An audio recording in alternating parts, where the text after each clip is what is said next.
a manteles largos con nuestro queridísimo amigo Enrique Lev, que nos va a obsequiar con algunas reflexiones, con algunos contextos, historias y aspectos que él consideren que sean pertinentes en esta celebración de nuestros 10 años del Centro Ecodiálogo, primero en 2005, Estación Ecodiálogo, como parte del Instituto de Investigaciones Biológicas, en el año 2010, fundándonos el 31 de julio del 2010 como el Centro de Ecoalfabetización y Diálogo de Saberes. De manera que tenemos a Enrique Lev. No me voy a detener en los aspectos formales.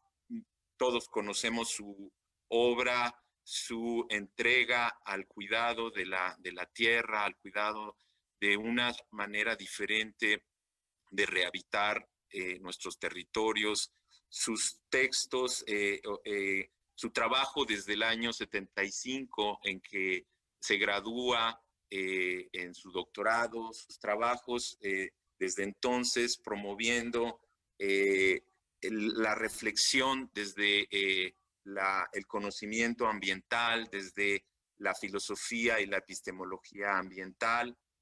Recientemente ha recibido varios premios, como el Premio Nacional a la Investigación Social Sociohumanística 2015, el Premio Universidad Nacional en el área de investigación en Ciencias Sociales UNAM, México 2016, y sus últimos textos me parece que son muy importantes.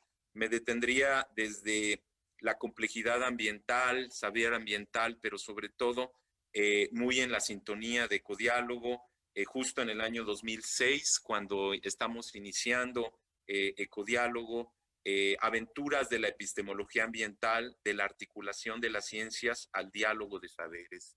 De manera que en el año 2008 publica Diálogo de Discursos Sustentables, y recientemente La apuesta por la vida, imaginación sociológica e imaginarios sociales en los territorios ambientales del sur, El fuego de la vida, Heidegger ante la cuestión ambiental, y recientemente en el 2019, Ecología política, de la deconstrucción del capital a la territorialización de la vida. Y ahí se une precisamente mucho del legado, de la obra, de la pasión, del cariño de Enrique, en donde se entrelaza con el intento de ecodiálogo. Y terminaré diciendo que me parece, y por eso nos pareció fundamental invitar a Enrique, porque ecodiálogo hunde sus raíces y sus intenciones mirando al sur, mirando a una forma latinoamericana, de Abya Yala, una manera que no venga a repetir las nuevas viejas fórmulas que siempre estamos mirando hacia Europa o hacia el norte para traer las iluminaciones, la ilustración, que también nos puede llegar desde los pensamientos complejos o las fórmulas transdisciplinarias europeas, francesas, que tienen su contribución. En sus textos, Enrique Lev cuestiona de una manera muy pertinente el sencillamente volver a construir nuestros nuevos ídolos con pensamientos que tienden a generar la idea de que el asunto es reformular y rescatar la racionalidad eurocéntrica y completar la empresa de la ilustración. Y sin embargo, Enrique plantea una crítica desde el pensamiento latinoamericano que me parece muy pertinente para entrelazar y construir esta diversidad de saberes y sabores, como saberes y haceres, como dice Gustavo Esteva, y por eso me parece muy importante lo que Enrique nos vaya a transmitir. Y termino leyendo de su libro, de la introducción del capítulo primero del libro La complejidad ambiental, cuando dice: ¿Cómo pensar la intervención sobre esa marca en el ser que permita la construcción de una racionalidad alternativa, fuera del campo de la metafísica, del logocentrismo y de la cientificidad de la modernidad que han producido un mundo insustentable? Ello conduce a la reconstitución de identidades a través del saber. Aprender a aprender la complejidad ambiental entraña una reapropiación del mundo desde el ser y en el ser, un reaprender con H más profundo y radical que el aprendizaje de las ciencias ambientales que buscan internalizar la complejidad ambiental dentro de una racionalidad en crisis. En este sentido, el saber ambiental retoma la cuestión del ser en el tiempo y el conocer en la historia, del poder en el saber y la voluntad de poder, que es un querer saber. Bueno, pues con estas palabras de Enrique, creo que se sintetiza mucho de la búsqueda del Centro Ecodiálogo. Y pues bienvenido, querido amigo. Te abrimos para escucharte y luego poder dialogar en este espíritu del Centro Ecodiálogo. Bienvenido, Enrique. Pues muchísimas gracias, Enrique. ¿Se escucha bien? Muy bien, se escucha excelente. Espero que no tengamos interferencias por fallas de internet. Pues empiezo agradeciéndote de corazón, pues el honor que me confieres al invitarme a hablar, digamos, a abrir el curso de este diálogo, celebrando 15 años de este espacio que has venido liderando junto con un grupo de amigas y amigos que han resonado contigo y que han puesto en práctica esto que veníamos pues pensando, digamos, nominando como un diálogo de saberes. Y que, como acabas de expresar, pues fue un sintagma, digamos, una categoría que al paso de los días, del tiempo, se vuelve para mí en el sintagma fundamental, en esta recomprensión, no nada más, digamos, de un llamado, de un método para rearticular discursos, saberes, sino para repensar incluso la historia. Es el eje para repensar las categorías con las cuales pensamos el proceso civilizatorio, y un proceso civilizatorio que busca dar un giro ontológico, político, es decir, un reposicionamiento de la humanidad en el mundo ante esta crisis ambiental, que es una crisis no nada más de extinción de especies, otras que las humanas, sino que es una crisis de la falla civilizatoria de la humanidad, de la manera como se ha construido y, al decir construido, destruido la trama de la vida, ¿no? El diálogo de saberes, pues ustedes que lo practican saben que a lo que apunta es sí a recobrar la espiritualidad, pero es a través de la espiritualidad, de la empatía, de la solidaridad, a reconstituir fundamentalmente el tejido y el sentido de la vida. Entonces, pues sí es para mí motivo de honra, de altísima honra, ser yo el invitado a abrir, a reabrir, digamos, a reconducir esto que por fortuna está fluyendo, estos diálogos de saberes, y justamente acordamos esta hora porque simplemente como un ejemplo de tantos, más temprano esta mañana estuvimos en un diálogo de saberes por estos medios que no son los ideales, en esta red de patrimonio biocultural, donde pues lo que se pone en práctica es el diálogo de saberes entre activistas de comunidades indígenas tradicionales, gente como Mindaki Bastida, como Diana Luque, que ha estado articulando esa red de patrimonio biocultural, y tantos otros espacios. O sea, y hoy, pues desgraciadamente, provocado por la pandemia, se han venido demultiplicando, y hoy en día el diálogo de saberes está puesto en práctica a través de estas videoconferencias, donde más allá de las que sí se dan en los ámbitos tradicionales, digamos, de los intercambios académicos y científicos, se están dando una gran cantidad de espacios de intercambio entre académicos, intelectuales y los pueblos, la gente de las comunidades, la gente que está en la lucha cotidiana por defender sus territorios, sus espacios de vida. Entonces, pues sí es el momento de reapuntalar, digamos, los ejes, digamos, que sostienen esta idea, este sintagma, esta categoría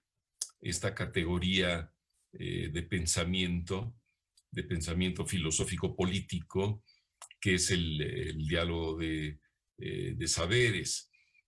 Como ya lo vienen conversando ustedes, pues se fundamenta, digamos, en principios otros que los que fundamentan, que los que han fundamentado la historia, podemos decir, el pensamiento cartesiano, el principio de razón suficiente, todos estos ejes también que hay que reconocerlo ahora, que fueron los puntales, los ejes fundamentales sobre los cuales se ha construido esta racionalidad que gobierna al mundo hoy en día.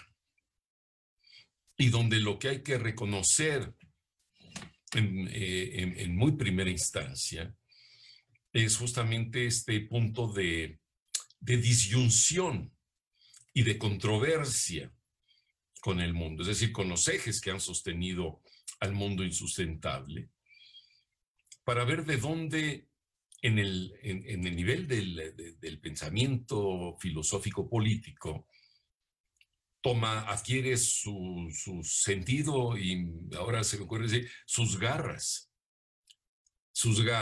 de dónde se agarra y de dónde rasca y de dónde trepa la categoría del diálogo de saberes. Y en ese sentido, lo que diría ahora, y que es el punto, por ejemplo, en el cual se despliegan este libro, los más recientes, el de El fuego de la vida, es justamente buscar esa raíz originaria, ese punto de disyunción de la cuestión desde donde se desencadena la historia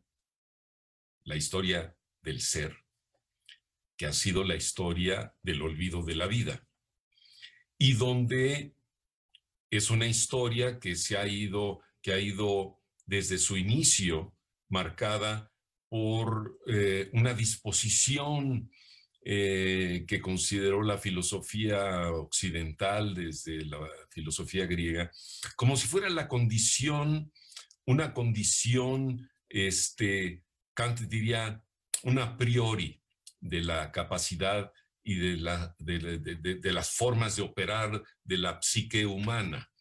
¿Qué es lo que hizo que en la filosofía griega, que recordemos que es el momento fundacional del pensamiento occidental, eurocéntrico, y que desencadena la historia de la filosofía, y no nada más como algo que flota por encima de la civilización, sino la que va generando los ejes por donde se conduce y se ha conducido la historia.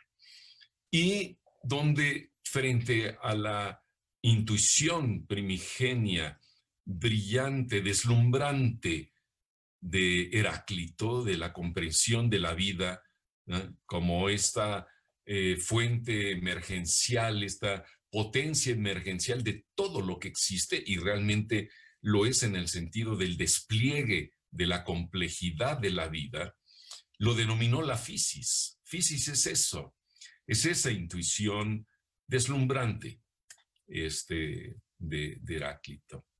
Pero Heráclito al mismo tiempo dijo, sí, pero la manera como entendemos cómo recolectamos, cómo recogemos, cómo comprendemos esa diversidad. Es a través del logos. Y el problema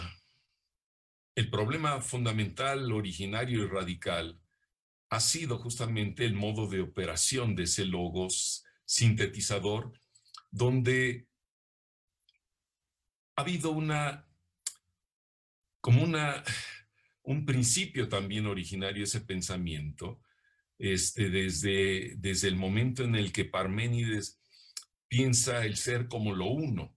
O sea, el principio de reducción de la diversidad al principio de lo uno, de lo universal, de lo general. Es decir, ahí a donde se va perdiendo la capacidad humana de comprensión de lo diverso y de lo diverso como condición, digamos, de la vida misma. Y que sabemos que es así, o sea, la evolución creativa de la vida lo que ha hecho es generar biodiversidad y diversidad cultural. Esa es, digamos, la esencia, la inmanencia de la vida. Y frente a esta, llamémosle, naturalidad de lo real de la vida, pues se ha venido imponiendo ese logos, ese modo de un pensamiento que tiende a reducir. Pero a lo largo de esta historia de 2500 años, cuando menos, no solamente el problema es, digamos, un problema de una razón que flotaría en abstracto y al cual queremos ahora generar paradigmas de la diversidad, de la complejidad, la ecología de la mente y ese tipo de cuestiones, sino que eso se fue traduciendo en una disposición hacia la medida de todas las cosas, a reducir la diversidad de procesos inconmensurables a una medida de exactitud y de equivalencia, donde la equivalencia es medir no nada más peras y manzanas, sino medir cualidades inconmensurables que no son reducibles a una medida. Y donde, para decirlo pronto y rápido, a lo que ha conducido es a la reducción de todo lo existente en nuestros mundos de vida a la unidad del valor económico. Ya lo señalaba Marx a su manera, en el sentido de la moneda, la reducción a la moneda y luego la reducción al valor económico, donde se acabó no nada más traduciendo el desgaste de energía humana para producir mercancías a un valor económico unitario y a un tiempo de trabajo socialmente necesario, sino que la naturaleza incluso fue extraditada del campo de la economía. La naturaleza pues entró pues como bienes gratuitos y libres, o cuando no fue así, reducidos a un valor monetario. Y la complejidad de la vida, de donde emergen lo que en economía se llaman los recursos naturales, que no es la fisis, sino es la fisis traducida en recursos discretos, medibles, disponibles al cálculo y a la planificación, digamos, en la era de la técnica, como diría Heidegger. Ese efecto de esa metafísica, de ese modo de pensar. Entonces, ante esta crisis, la crisis ambiental, la crisis de la degradación de la vida, de la degradación entrópica de la vida, que lo que significa es que estamos, pues, que la complejidad de esa condición de la emergencia complejizante de la vida, pues ha sido intervenida por esta lógica, donde la ciencia también ha funcionado, digamos, objetivando a la realidad y de una realidad que fue construida a través de esta intervención del logos y que convirtió lo real es, si podemos decir, la condición desde cómo desde el cosmos se fueron articulando, digamos, los átomos en moléculas y luego para dar lugar a la vida y cómo se configuró a través de millones y millones de años la condición de la vida en la biosfera. Bueno, pues eso en pocas décadas, como sabemos, ha sido intervenida de manera catastrófica y radical por esta racionalidad. Y esa es la situación ante la cual la humanidad hoy se ve convocada de manera urgente a intervenir, a dar una respuesta a eso, antes de ser, pues, realmente jalados ya de manera indefectible por una caída catastrófica de la vida, ¿no? ¿Qué es en lo que estamos? La crisis... Veamos. Es Alexa que a veces cree que puede intervenir en el diálogo de saberes. Déjenme. Se cree muy bien, veamos. Déjenme acallarla, por favor. Cállate, Alexa, que esto no te toca a ti.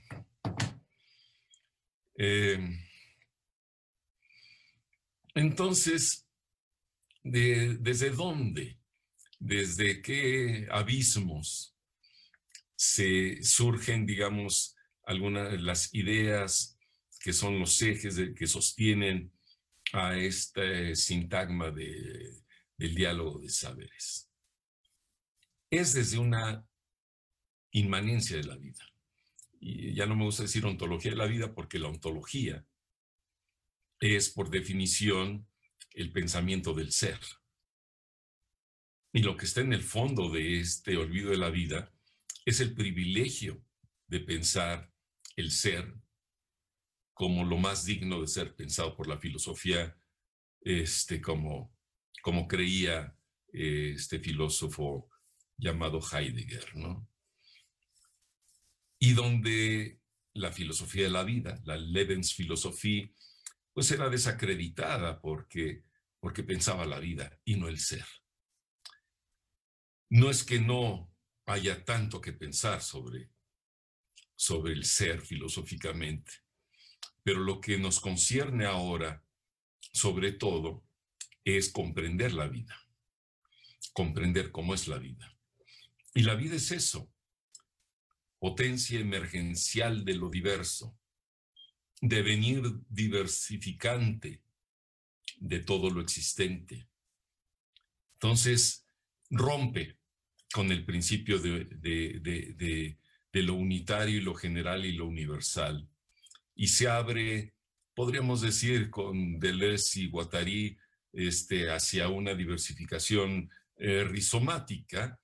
Podemos decirlo en términos de la termodinámica, de la biotermodinámica moderna, actual, en términos de complejidad emergente. Pero vamos, de lo que estamos hablando es de que la esencialidad de la vida y de la existencia humana es reconocer y reubicarnos en esa ontología de la vida.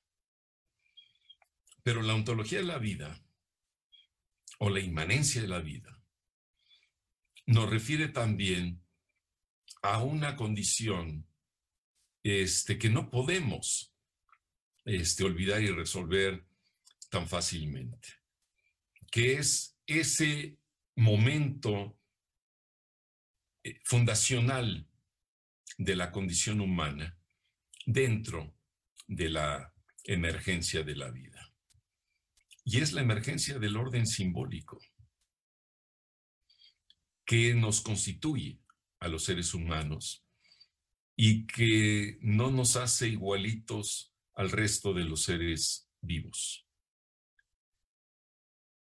Es más, que es a donde radica la fuente de esta incomprensión de la vida, de algo que nos habita, que es el ser del lenguaje, es de donde decimos que las cosas son y desde donde surge la reflexión sobre el ser. ¿Qué es lo que pues, nos hace ser creativos de unas maneras maravillosas, pero también es de donde encarna, digamos, un goce perverso, de donde anida la voluntad de poder, que es voluntad de dominio sobre la vida y sobre lo otro, los otros. La voluntad de exterminio, la voluntad de supremacía, todas esas disposiciones del alma humana a la cual se refería Enrique antes de dar inicio a este espacio, pero que no es una alma beata, sino es un alma infernal también, y de donde surgen esos impulsos, y que, déjenme decir, es el tema de este nuevo libro que estará saliendo en un mes a más tardar, para llevar esta reflexión no solamente al ámbito del pensamiento filosófico y las controversias con Heidegger y con el pensamiento filosófico eurocéntrico, sino para abrirle lugar a pensar el cuerpo, la carne, el deseo humano, el goce humano, ahí donde el ser humano también estamos atrapados, digamos, por esa falta en ser. Falta en ser como un sintagma provocador con el cual Lacan, digamos, respondía a la filosofía heideggeriana. Entonces estamos ante estas controversias y donde, decíamos, el punto original es el que destacó Derrida con el nombre, digamos, de la diferencia. Es más, él dice de la diferencia, porque no es cualquier diferencia. Él ponía la A, la différence, para marcar que no es nada más ese punto de emergencia del orden simbólico, sino como eso marca un punto de disyunción, de un devenir, de una disyunción que se vuelve controversia, que se vuelve el punto del conflicto fundamental de la vida. Y ese es el orden, digamos, que ha marcado la historia. Es decir, donde la diferencia entre lo real y lo simbólico, el orden de lo real, piensen en la articulación, digamos, de la organización del cosmos y desde ahí la organización de la vida, y cómo desde que en ese orden de la vida, en ese orden donde emerge la palabra, el lenguaje, el orden simbólico, se desata un devenir que contraviene, que interviene, lo que podemos llamar el devenir de la inmanencia de la vida. Entonces ahí opera ese principio de diferencia, que es un punto, digamos, de fracción, si queremos usar, tenemos que usar metáforas, del orden de la vida. Y que marca que hoy recupera el pensamiento posmoderno, no solamente para marcar un punto de flexión de la historia y el punto que marca, digamos, las controversias de lo que originalmente se llamó los pseudos, ¿verdad? Sino las antípodas de la vida. Pero que también se traduce ya en este momento de respuesta al orden controvertido, intervenido, degradado de la vida, como el principio, el principio de respuesta a eso.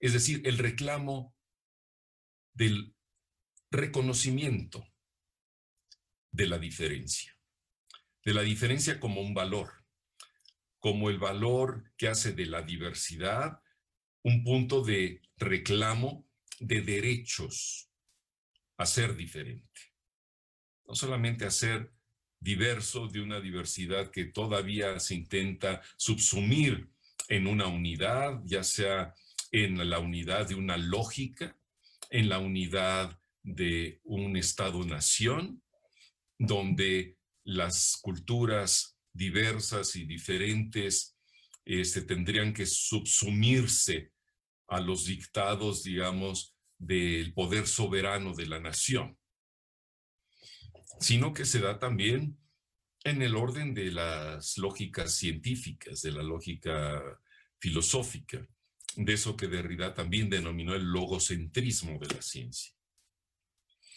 Entonces, el principio de diferencia se convierte en un principio político, se convierte en un reclamo de una política de la diferencia, sin la cual es imposible defender los derechos autónomos de los seres diferentes, de los que no se subsumen dentro de ese principio, de esa lógica superior o suprema. Pero este principio, esta política de la diferencia, tampoco podría operar si no damos un paso más hacia un principio de convivencia, y que ya no es exclusivamente un orden de la diversidad de la vida, sino de la vida humana. Y es el principio ético de la otredad. La otredad es el principio, yo diría, junto con los otros, porque es el trípode de la inmanencia de la diversidad, la política de la diferencia, la ética de la otredad. Es el principio que nos permite deconstruir no nada más la idea de lo uno, sino la idea del yo, la ipseidad del yo.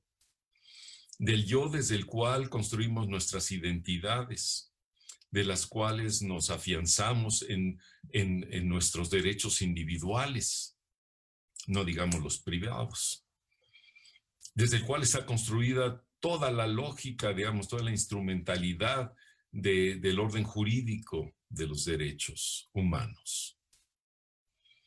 La otredad es lo que me hace mirar al otro, la otra, para entender, para tratar de acercarme hacia algo otro, un modo de ser otro, que yo no puedo pretender comprender desde mi propia lógica, mis propios conceptos, mis propias intenciones, mi voluntad. Es decir, hay algo en lo otro que no nada más es inconmensurable, es intraducible al yo. Ese principio de otredad, que es el que señalaba Manuel Levinas, es el que se activa con la mirada, la epifanía del rostro. Es decir, algo que no pasa después por la unificación de una lógica racional. No es en lo racional, es a través, sí, de la empatía, pero de una empatía que se abre a aceptar y a convivir con todo lo otro.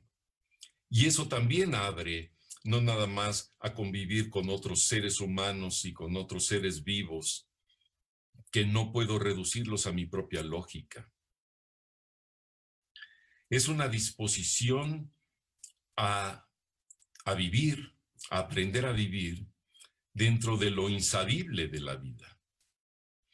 Es decir, rompe con toda la idea del dominio del mundo y de los otros a través de la razón, de una razón suprema. Y es la que con vida, y el con vida es con vivir, invita al diálogo de saberes. El diálogo de saberes, no puede haber un diálogo de saberes que no esté abierto a esa otredad. a no querer subsumir la diversidad, incluso de paradigmas científicos, en la lógica de un paradigma supremo. Y por eso va más allá de toda esta llamado a la interdisciplinariedad, que finalmente pues habla de una interconexión y una complementariedad de discursos, de paradigmas científicos, por ejemplo, pero siempre queriendo articularlos en un saber holístico que acaba siendo un saber supremo. En una lógica de los sistemas, por ejemplo, es decir, donde hay estructuras generales que podrían acoger la diversidad de los paradigmas que por debajo se diversifican, pero que responden a una lógica superior. Entonces, el principio de otredad es realmente el principio que rompe con esta obsesión del imperio, digamos, de una lógica unitaria, sistémica, articuladora de todo, retotalizadora finalmente del saber. Entonces es aprender a vivir en la diversidad, a través de derechos existenciales, de las diferencias, pero que parten de una disposición que no es una disposición epistemológica, sino ontológico-existencial, la disposición a la otredad. Y de una otredad que hoy tenemos que llevarla del campo meramente filosófico-ético al campo de la ecología política, y que nos lleva a propugnar por la convivencia entre modos de ser en el mundo diferentes, diversos, y a instaurar un régimen ontológico no nada más en la mente, sino en las reglas sociales, en los dispositivos de poder, en las reglas jurídicas que reconozcan los derechos a la alteridad, los derechos a ser de otro modo.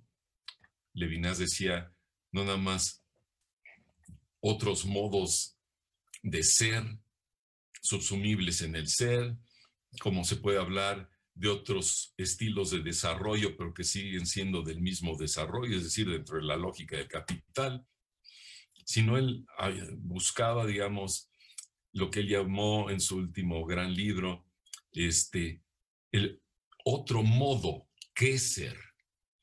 Es decir, pensar no en la lógica del ser, no en la lógica de la ciencia, sino en otras lógicas de sentido. Y el diálogo de saberes, en mi entender, es justamente la convocatoria a dialogar en diferentes lógicas de sentido. Y entonces es aprender a vivir en algo que no podré alcanzar a comprender de manera totalitaria, pero que tiene derecho de existir. Eso para mí hoy en día es el gran desafío a los modos de comprensión, a los ejes, a las inercias que han conducido la historia de la humanidad. Y es desde ahí donde se abre este giro civilizatorio. O es para mí el pivote, digamos, de la radicalidad del giro civilizatorio. Y entonces, el diálogo de saberes ya no podremos decir que es nada más la buena onda de vamos a hacer un chat y que cada quien diga lo que quiera, aunque puede ser parte de eso, que cada quien diga como quiere y como puede. Y yo trataré de entender y de llevar a mi posibilidad de entendimiento lo más que pueda de eso. O incluso debatir desde ahí en el respeto de que así piensa y así sabe y así comprende y así se posiciona en este mundo, ¿no? Entonces es una disposición ética al diálogo político. Pero sin eso no hay verdadero diálogo de saberes. El diálogo de saberes es el, como hemos dicho, es el despliegue, no es algo incluso que pasa nada más a nivel, digamos, del discurso, sino que en el campo de la ecología política es el campo en el cual se confrontan diversos imaginarios y racionalidades. Muchas veces para dirimir conflictos, otras veces para intercambiar experiencias y modos de pensar. Es decir, hablamos también de una fecundidad en este encuentro de otredades. Hay un punto de controversia y hay puntos de fecundidad en el encuentro de lo otro. Entonces, esto lleva la creatividad del pensamiento no solamente dentro del campo de la ciencia a la superación de ciertos paradigmas a través de la prueba empírica, de la falsación de los supuestos, de las hipótesis, a través de los procedimientos científicos, sino a darle curso a diversos modos de la verdad de la vida. Entonces, en ese sentido, el diálogo de saberes, que yo lo articulo a la categoría de la racionalidad ambiental, que no es una racionalidad que está solamente en la razón, son sintagmas, son lo que podríamos decir kantianamente silogismos disyuntivos. Disyuntivos desde donde podemos ir pensando y llevándolos a prácticas de diálogo y de transformaciones sociales en este punto de inflexión de este giro civilizatorio frente a esta crisis, pues algunos dicen terminal de la humanidad, pero desde donde vemos la posibilidad de una reexistencia, de salirnos del catastrofismo de la crisis en la cual ciertamente nos encontramos, pero donde todavía podemos seguir pensando, hablando, dialogando, sensibilizando el pensamiento para reconducir los destinos de la vida hacia la sustentabilidad de la vida en las condiciones de la vida. Es decir, es una utopía que no es la mera locura, sino es repensar las condiciones de la vida. Por eso digo las condiciones termodinámicas, ecológicas, pero también las condiciones inconscientes. Es decir, hacernos cargo no nada más de la ley de la entropía, sino hacernos cargo de la ley del goce, del deseo inconsciente humano, es decir, de ese ánimo del dominio o de querer completarnos en la vida. Entonces, aprender a vivir sabiendo que no hay completud, que no hay totalidad, ¿sí? Es abrir la trascendencia de la historia en términos que la filosofía trascendental no pensó. Bueno, como dije, el diálogo de saberes es para dialogar. Esto es, digamos, el abrebocas para que practiquemos el diálogo de saberes. Así es que, Enrique, amigas, amigos, gracias por darme este honor y esta oportunidad, digamos, de resumir lo que me viene bullendo en la mente, en esta cosa que ya no logro yo salvarme tampoco de estar tratando de rearticular, de repensar, de ver si esos otros mundos son posibles antes de claudicar. Déjenme terminar con esto. En este diálogo de esta mañana, mi queridísimo amigo Mindaji Bastida, que ha estado en las luchas desde su trinchera como indígena, intelectual, en estos debates, incluso a nivel internacional, decía, pues no nos queda más que tratar de mitigar el cambio climático. Me atrevería a decirle con todo respeto, Mindaji, no eres tú quien puedes decir eso. No, tal vez sí, el discurso oficial puede remitirse a la mitigación y como aceptar ya la ineluctabilidad de la catástrofe del cambio climático. Y eso que decía, cuando se acabe el mundo me voy a mi pueblo, le digo, no vas a tener pueblo, porque cuando en la catástrofe también le llueve a tu pueblo. O sea, los pueblos de Tabasco el día de hoy y de Chiapas, pues no se salvaron de algo que ellos no crearon, ¿no? Y eso va a seguir sucediendo efectivamente, porque está activado el cambio climático y las emergencias pandémicas también. Pero no nada más nosotros, le digo, son ustedes, los pueblos, los indígenas, los que todavía de veras conservan dentro de ustedes el ánimo del alma, del diálogo espiritual, de una disposición diferente a situarse en el mundo, a vivir de otra manera, a reconocer el mundo de otra manera. Son ustedes y nosotros los que estamos tratando de pensar aquí en mi biblioteca estas cuestiones. Bueno, estamos para acompañarlos, para ver de qué manera podemos aportar algo. Pero la defensa de la vida la hacen ellos en sus territorios de vida. Y por eso es tan importante este diálogo de saberes, o sea, salir de las universidades hacia el diálogo con esos otros modos de ser, de pensar, de construir sus mundos de vida.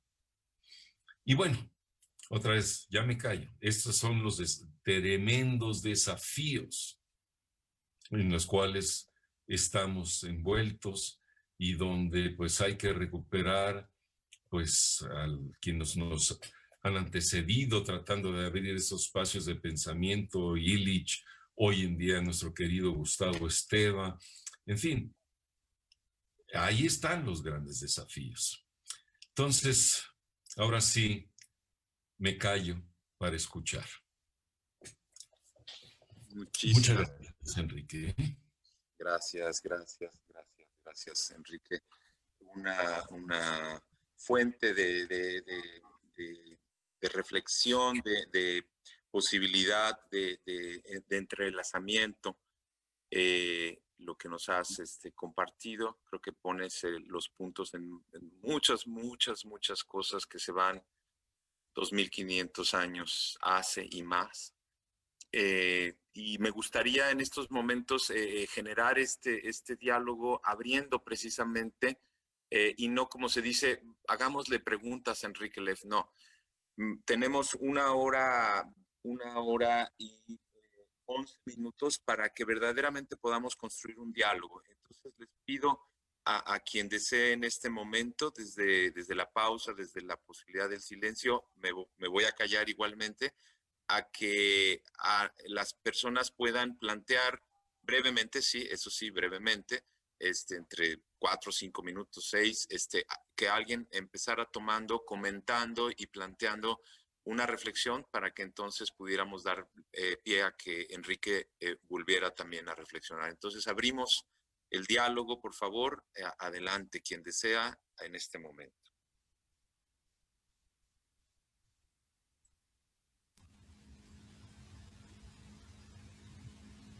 Bueno, a mí me gustaría participar. Adelante.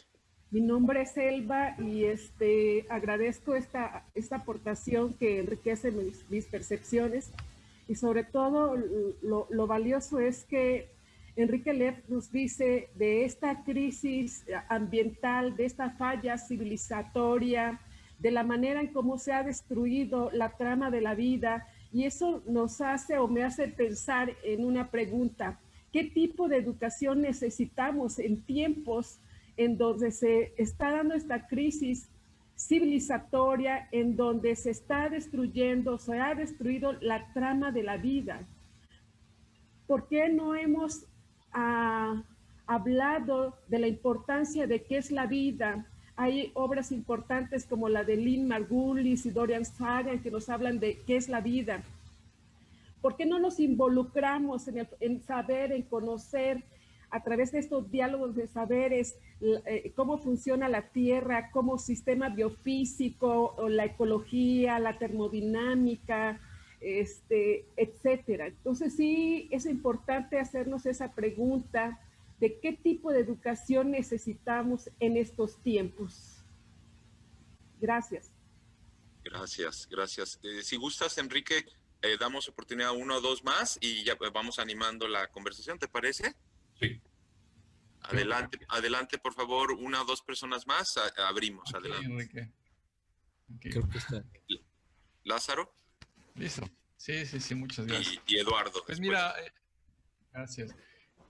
Mira, de acuerdo a lo que mencionaste, Enrique, más que nada quiero reflexionar un poquito, más que hacer preguntas, y a lo mejor, pues sí, me siento muy bombardeado de muchas ideas, hay muchísima información. Quiero nada más pensar en esto, ¿no? En que la universidad tiene somos universitarios, tenemos una responsabilidad ante la sociedad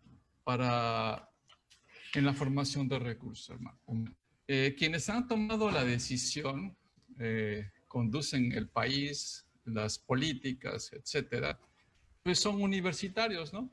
Entonces, y muchos de los funcionarios que han tenido muchos puestos importantes, pues son egresados de universidades, y muchos son egresados de universidades públicas, ¿no?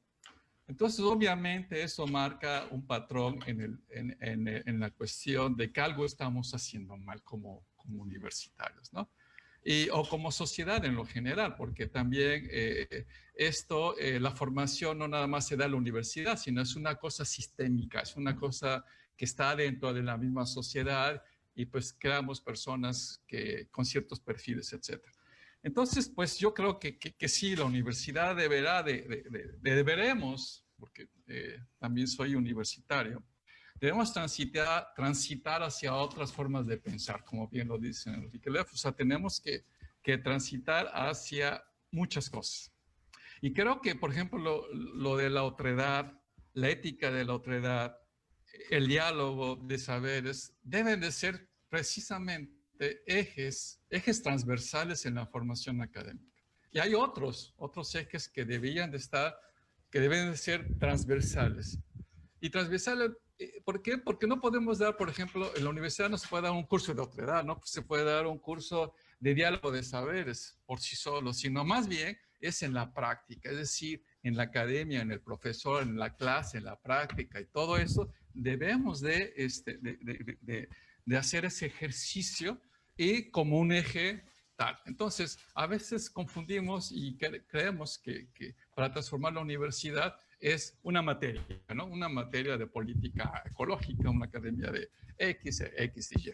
Entonces, yo soy ecólogo, nadie es perfecto. Trato de todos estos procesos. Bueno, creo que la otredad me gustó mucho. De hecho, es un concepto que me ha gustado mucho. Si hay otredad, hay respeto, ética a la otredad, pues hay paz. Precisamente no hay paz si no hay respeto, si no hay otredad. Pero no, trato de imaginarme el vínculo entre otredad y diálogo. Yo me inclino más bien a lo de Krishnamurti o de David Bohm sobre el diálogo, un diálogo profundo, honesto, suspendiendo el imprinting cultural, suspendiendo nuestros prejuicios. Solamente creo, es una opinión, que solamente así se va a poder hacer una transformación. O sea, porque los seres humanos somos complejos y complicados. Entonces, yo creo que desde ahí tenemos que hacer los cambios. Entonces, no me imagino, y estoy pensando en eso, en vincular la otredad y lo que es la disciplinaridad, o sea, hoy la ciencia. O sea, la otredad que nos puede servir es fragmentar más la ciencia o articular más la ciencia. esa es la pregunta que me hago, no es para que lo respondamos ni nada, pero yo agradezco mucho la presentación de Enrique Leff, que lo hemos escuchado varias veces, lo hemos recibido aquí en la Universidad Veracruzana, y bueno, me deja con muchas ideas y también una cosa de ideas aquí en la cabeza y pues me quedo con eso, o sea, compartir esa inquietud. Gracias. Gracias, Enrique. Eduardo, y después le damos gracias Lázaro, le damos la voz a Eduardo y después regresamos con Enrique Le para que haga también una conversación y luego Luz Angélica también desea participar. Adelante. Gracias. Querido Enrique Lev, te saludo con cariño desde Codiálogo. Obviamente creo y aspiro que lo que voy a decir es con vocación sentipensante, o sea, no creo que vaya a estar colonizada mi intervención por mi razón, ni por una ni por otra. Entonces, en principio, Enrique, me da mucha alegría verte a tus ojos, precisamente como lo comentabas. Ya hace como 6 años que te invitamos aquí a nuestra querida universidad y tenía yo el sueño de invitarte a nuestro seminario que teníamos en ese momento. Y me tocó ir por ti al aeropuerto y construir un día o dos de camaradería tan maravillosa. Y desde ese ámbito me da alegría profunda mirarte, escucharte, saberte bien. Es lo que siento en este momento. Cuando en el 2007 viniste a la Veracruzana, no sé si antes ya habrías venido, pero te conocí allí con Enrique Vargas, pues en efecto empaticé con tu pensamiento y con tu corazón, con tu espíritu, con ambas. Y desde allí, cada que te escucho en persona, pues algo ocurre en mi ser, que se expande mi respiración, mi conciencia, mi emoción, mi cariño. Como siempre, desde que te escuché la primera vez, hablas mucho del ser. Estoy pensando en el ser como sociólogo yo, de manera epistémica, filosófica, pero también en mi ser, Enrique. Escucharte me invita a mí. Es como un escáner de mi ser. Me invita a preguntarme cómo está mi ser, mis células, mis pensamientos, mis desafíos, mis ambiciones, mi ser humano, mi ser vivo. Y al escucharte pienso en Maturana, pienso en David Bohm, en Krishnamurti, en tantísimas maestros, en mis padres campesinos, en mi madre, que murió hace 3 años. Y eso es lo que me ocurre al escucharte. Situar mi ser, pensar mi ser, de manera integralmente epistémica, sociológica, humana.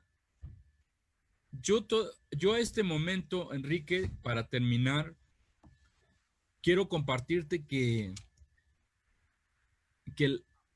la academia me tiene muy decepcionado.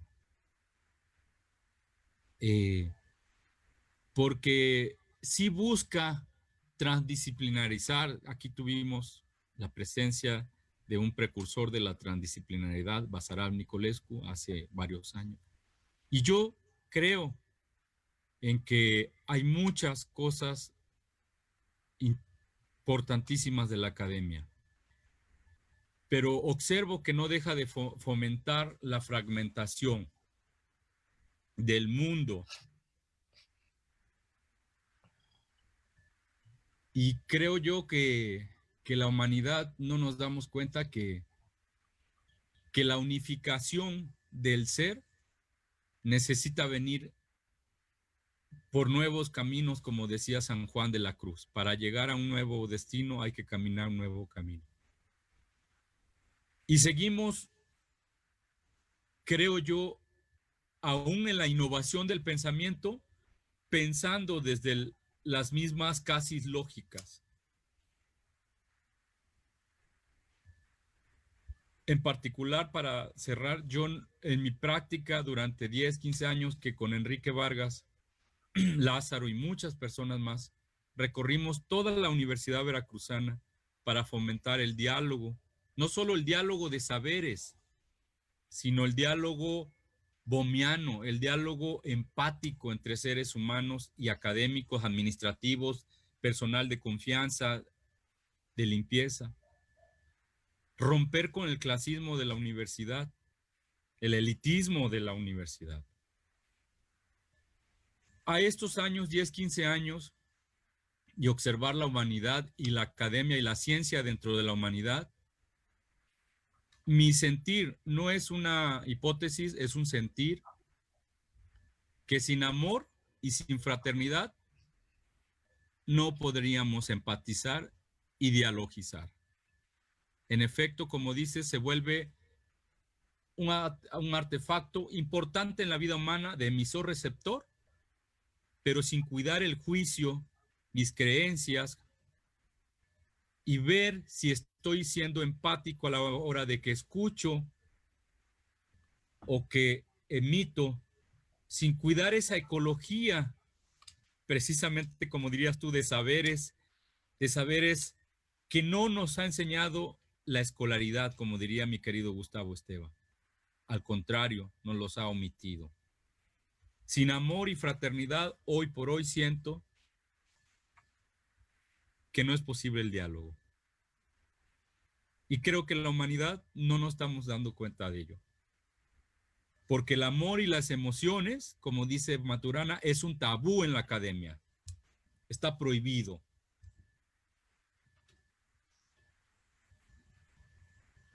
¿Sí? Me llena de profunda alegría estar aquí y compartirte mis palabras, saludándote con cariño.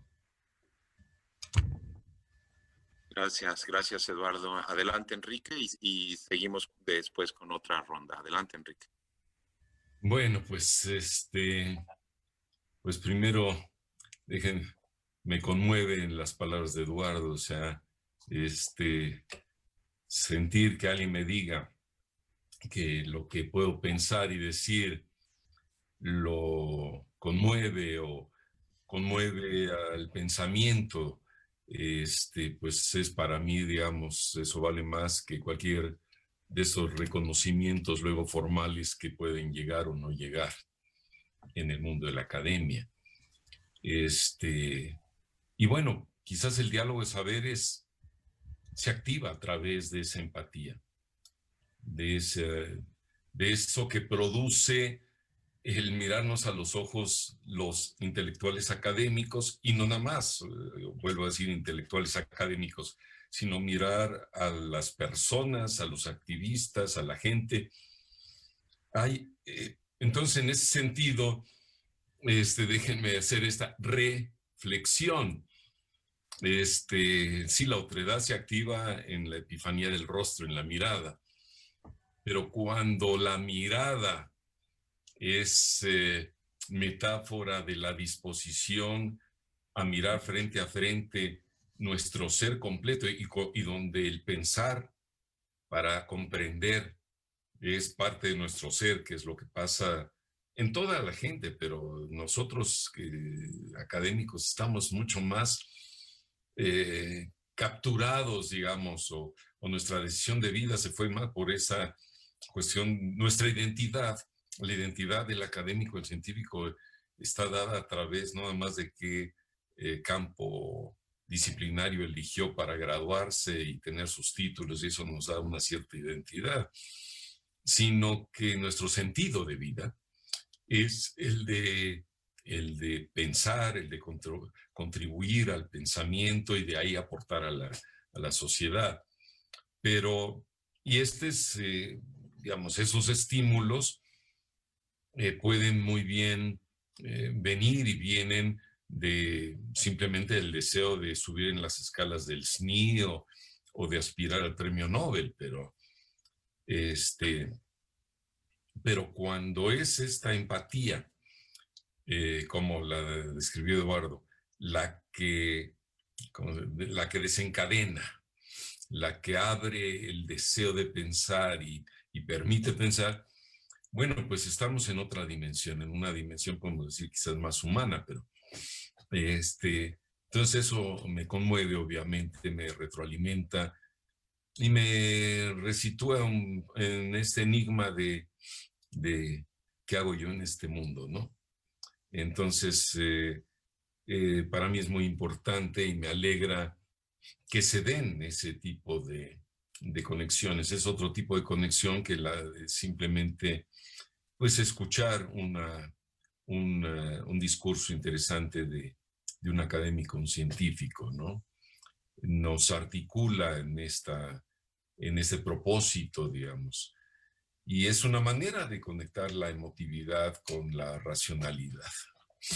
Que eso es algo raro, y a eso se refirieron los dos amigo, que intervinieron anteriormente, pues que eso es algo raro en la academia. Por supuesto que lo es, que están decepcionados de la academia.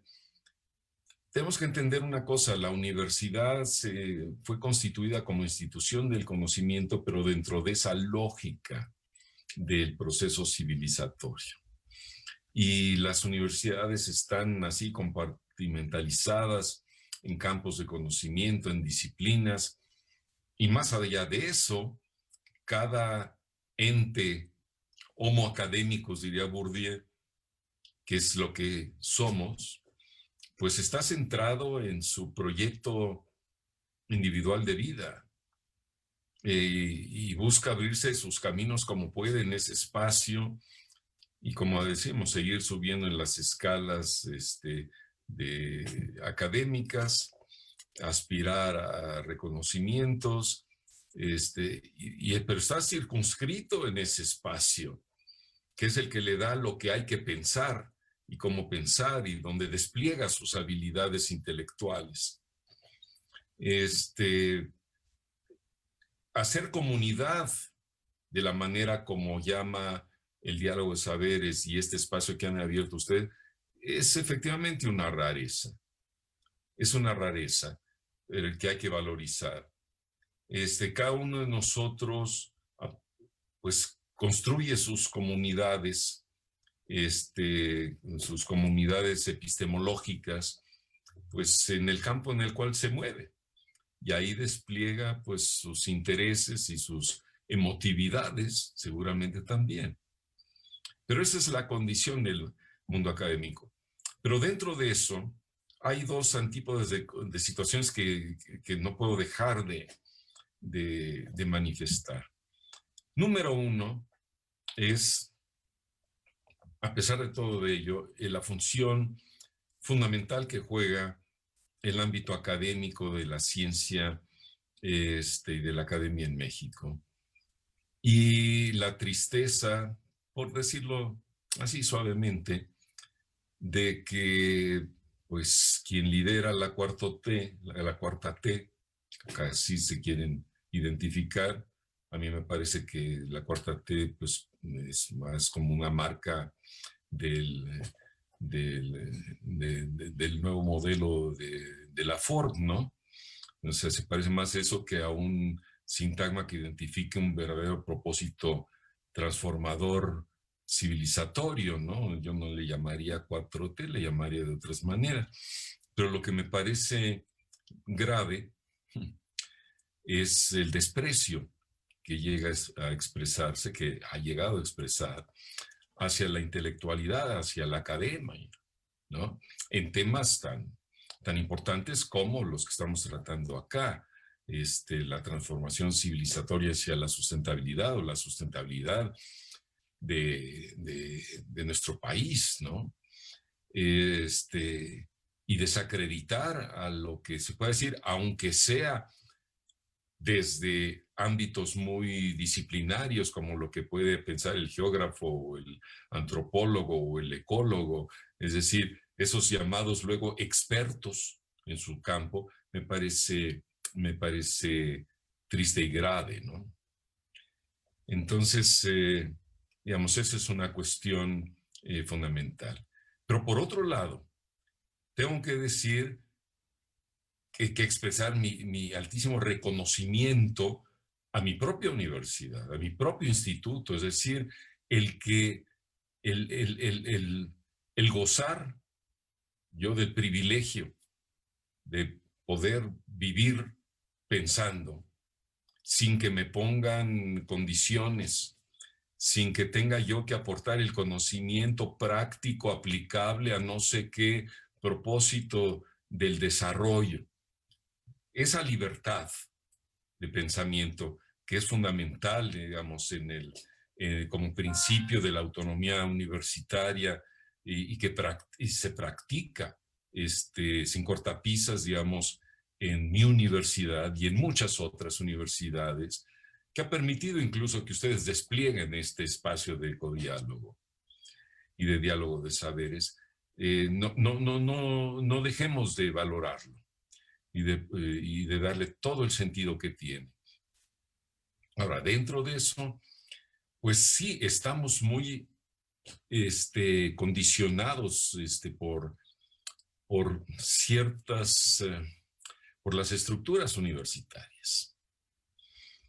Y aunque se han abierto ciertos espacios más inter o transdisciplinarios, ha sido y sigue siendo tremendamente difícil desplegar incluso la capacidad que existe en las universidades para construir un conocimiento más, pues más integrado, si podemos reducirlo a esos términos, y hasta más práctico para resolver problemas. Hoy yo, en mi propia universidad, pues en un momento luché por saber lo que podría haber sido el mejor doctorado en ciencias sociales y medio ambiente. Nada más la UNAM tiene la posibilidad de construir el mejor doctorado y no, eso no funcionó porque ya estaban saturados los doctorados, y por ahí se coló, por ejemplo, el espacio de un centro de sustentabilidad que hay de chicha y limonada, donde cada quien se forma como puede con los académicos de muy diversos campos, porque había que acomodar en también algo que no es la otredad, en la diversidad de intereses y reclamos de académicos de diversos campos y según sus propias formaciones, abrir espacios de formación en una sustentabilidad, digamos, de un concepto pues bastante, cuando menos, digamos, bastante abierto, bastante disperso, ¿no? Entonces, ahí se juegan todas este tipo de cuestiones, donde ha quedado muy atrapada la capacidad que tendríamos de aportar nuestros saberes, nuestras reflexiones para una verdadera transformación hacia la sustentabilidad de la vida en nuestro país. Hablé de mi universidad, pero si pensamos eso en conjuntar estas capacidades y disposiciones que hay en el país, pues déjenme decirlo, yo creo que seríamos capaces de ofrecer una propuesta mucho más articulada para una transformación civilizatoria, por ejemplo, del sureste de la República, basándonos en el mejor saber termodinámico, la simbiogénesis de la vida, a la cual se hizo alusión, ¿no? Margulis y Dorian Sagan. Es decir, todos estos espacios que sí son científicos, la biotermodinámica de la vida, el gran conocimiento ecológico que ha construido nuestro país. Hay una gran base de saber y de conocimiento ecológico.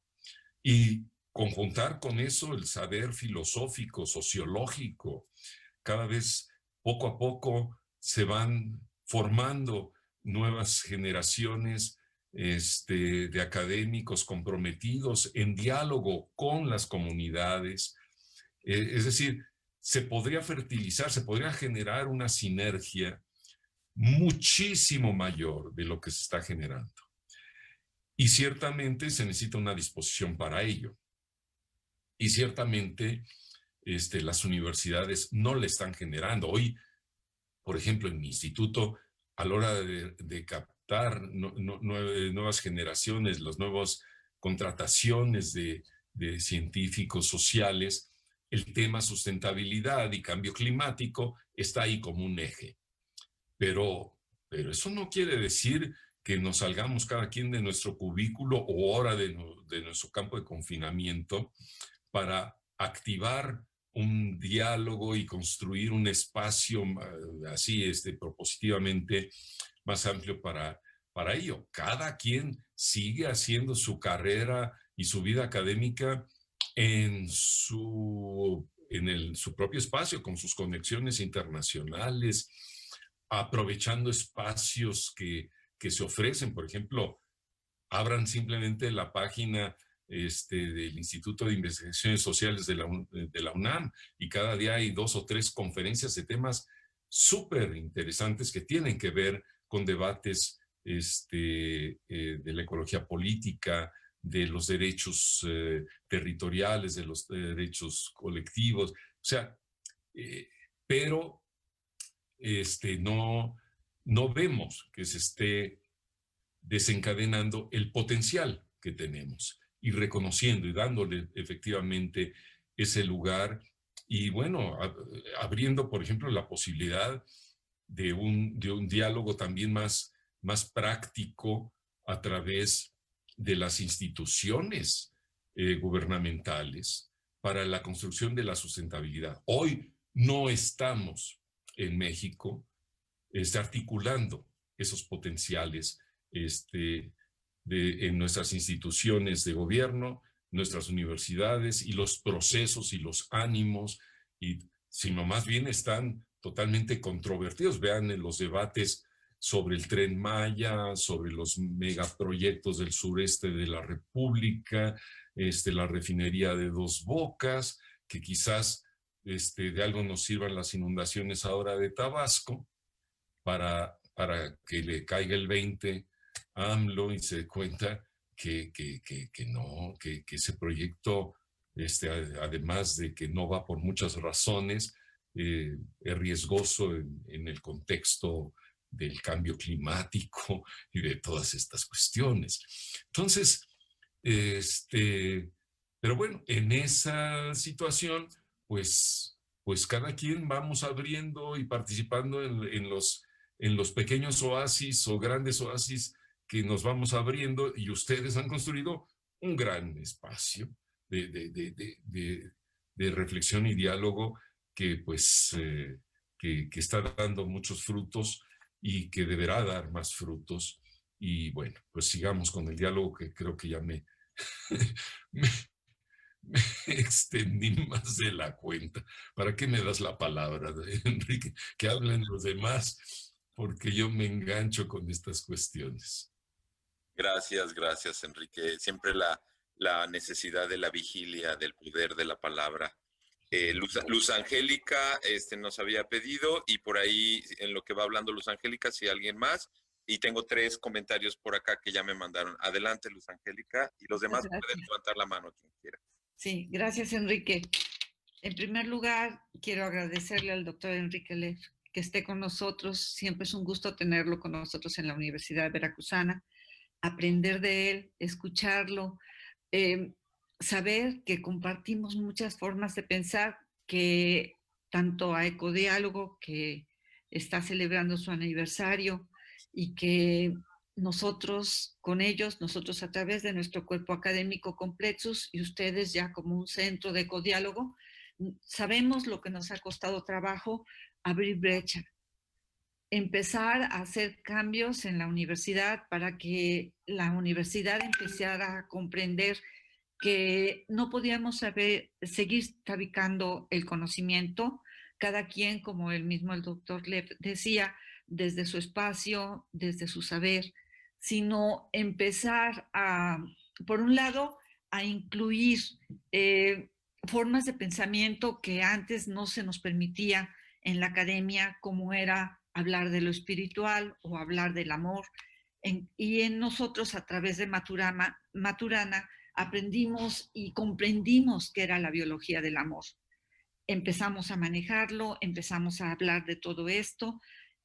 Ha sido un proceso largo, entre 15 y 20 años, el que nos ha tocado a nosotros ir construyendo todo este nuevos conceptos, nuevos diálogos.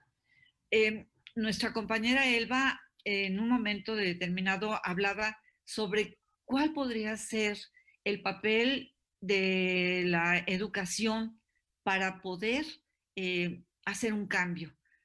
Yo siento desde mi visión, desde mi perspectiva, que lo primero es que ya hemos empezado a construir el diálogo, pero lo que nos hace falta es, a través de la conjunción de todos los saberes, construir un nuevo vocabulario que sea compatible entre todas las áreas y todas las ciencias.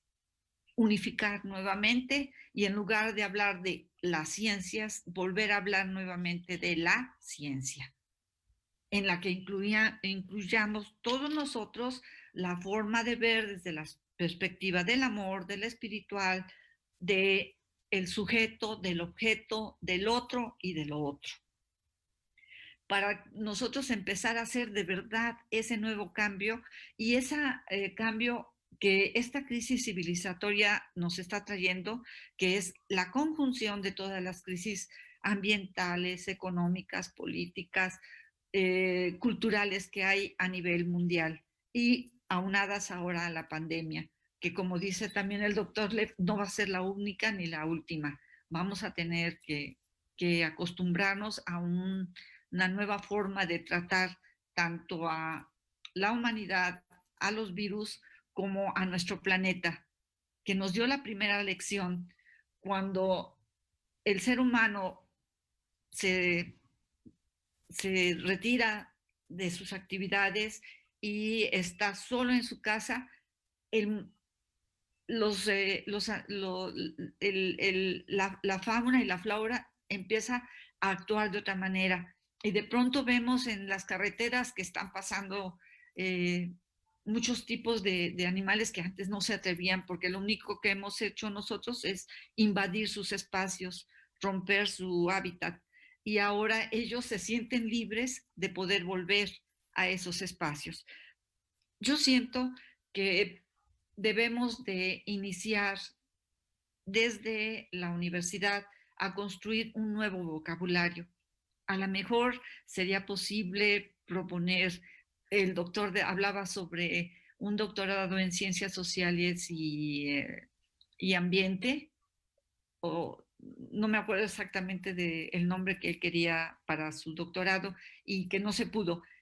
Empezar nosotros, a lo mejor no con un doctorado, sino vámonos poquito, despacito, un diplomado, después ver si después de ese diplomado podemos tener una maestría, pero que ya empecemos nosotros a conjuntar todos los saberes en una sola manera de volver a crear una nueva semilla de conocimiento en la Universidad Veracruzana. Y también, como el doctor Lev decía, nosotros desde la Universidad Veracruzana a lo mejor podemos hacer que podamos potenciar el conocimiento de nuestras comunidades, no solamente académicas, sino también en el medio urbano y rural, no solamente del estado de Veracruz, sino del sur-sureste del país, y en una de esas, ya hablando así en términos más grandes, todo Mesoamérica.